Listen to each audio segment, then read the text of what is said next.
தொடரில் இன்றைக்கி நம்ம பார்க்க போகிற பதிவு ஒரு கனத்த இதயத்தோடு இந்த பதிவு செய்யணும்னு நினைக்கிறேன். ரொம்ப கஷ்டமாக ரொம்ப நாட்களாக இதை யோசிச்சுட்டே இருக்கிறேன்.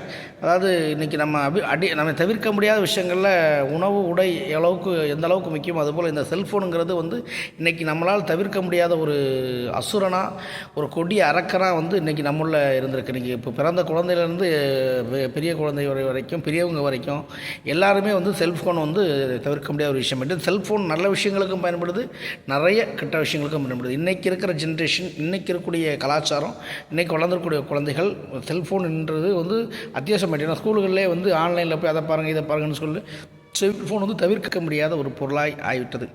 யூடியூப்பில், ஃபேஸ்புக்கில் ரீல்ஸ் செய்கிறேன்னு சொல்லிட்டு நிறைய பேர் தன்னுடைய அந்தரங்க விஷயங்களை அதில் ஷேர் பண்ணுறதும் அதை இது பண்ணுறோம். அதில் ஒரு முக்கியமாக அதாவது தாய்க்கும் குழந்தைக்குள்ள உறவு மார்பகங்கிறது, இந்த மார்பகத்தை காட்டி குறிப்பாக இந்த திருச்சி சாதனா அப்படிங்கிற ஒரு பொம்பளை தொடர்ந்து பல்வேறு வீடியோக்கள் போட்டுட்டு ரொம்ப அசிங்கமாக அருவருப்பாக இன்றைக்கி அதை பற்றி யாராவது கேள்வி கேட்டால் நீங்கள் ஏன்டா பார்க்குறீங்க அப்படின்னு கேட்குறாங்க.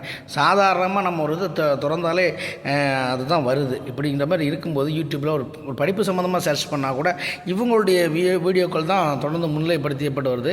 அதனால் அதாவது இந்த மாதிரி அதாவது இவங்களுக்கு பணம் சம்பாதிக்கணும்னு ஆசை இருந்துச்சுன்னா வேறு இப்போ நல்ல நடனங்கள் ஆடலாம், நல்லா பாடலாம், இல்லை நல்லா காமெடி செய்யலாம். அதை விட்டுட்டு பெண்களின் முக்கியமான உறுப்புகளான அதாவது தாய்க்கும் குழந்தைக்கும் உள்ள உறவான ஒரு அந்த அந்த அந்த பாகங்களை வரைக்கும் கொச்சையாகவும் இச்சையாகவும் கணவன் மனைவியோடு சேர்ந்து மக்கள்கிட்ட காட்டி ரொம்ப ஒரு அருவருக்கத்தக்க விஷயங்கள் செஞ்சுட்டு இருக்கிறாங்க. அதாவது இது கட்டாயமாக தமிழக முதல்வர் அவர்கள் சரி, சம்மந்தப்பட்ட அமைச்சர்கள் சரி நடவடிக்கை எடுக்கணும். ஏன்னா இன்றைக்கி சாதாரணமாக அவங்களுக்கு அவன் ஒரு ஹெல்மெட் இல்லைன்னா அவனை பிடிச்சி வச்சு ஃபைன் போடுறீங்க, என்னென்னமோ பண்ணுறீங்க.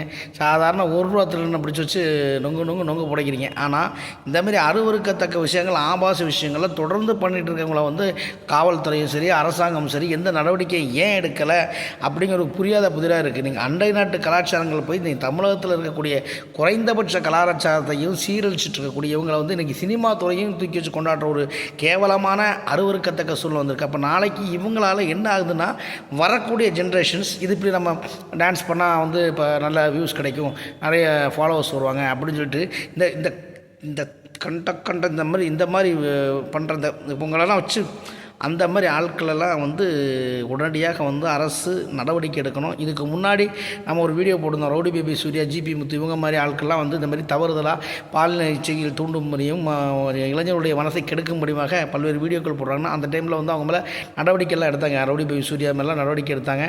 அதே போன்று இப்போ இந்த திருச்சி சாதனாங்கிறவங்க ரொம்ப ரொம்ப ஒரு அருவருக்கத்தக்க வகையில் மோசமான வகையில் ஒரு சாதாரண ஒரு குடும்பத்தில் இருந்துட்டு இன்றைக்கி அவங்களோட அதாவது அவங்க இதுக்கு பதிலாக அவங்க ப்ராஸ்டியூஷன் பண்ணிட்டு போயிடலாம் பேசாமல். இந்த மாதிரி வீடியோக்கள் போட்டு வரக்கூடிய இளைஞர்கள் சமுதாயத்தை சீரழிக்கக்கூடிய இவங்க மேலே உடனடியாக நடவடிக்கை எடுக்கணும். இல்லை இவங்கள மாதிரி ஆட்களில் ஒரு ஆளுக்கு தூக்கு தண்டனை கொடுத்தா கூட போதும். அடுத்து இதேமாதிரி பண்ணக்கூடியவங்க போயிடுவாங்க.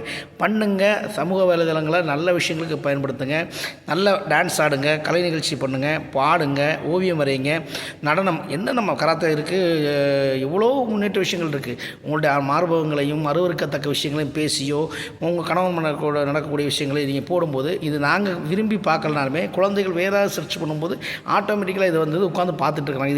இது என்னதுன்னு கேள்வி கேட்கும்போது பெற்றோர்கள் பதில் சொல்ல முடியல. அதனால் அரசு கட்டாயமாக இது போன்ற வீடியோக்கள் பதிவுறவங்களுக்கு ரெஸ்ட்ரிக்ஷன்ஸ் கொடுத்து அவங்களுடைய வருமானங்களை முடக்கணும். அவங்களை நிரந்தரமாக அவங்கள கைது செய்கிறது கூட நடவடிக்கை எடுத்தாலும் தப்பில்லைன்னு இந்த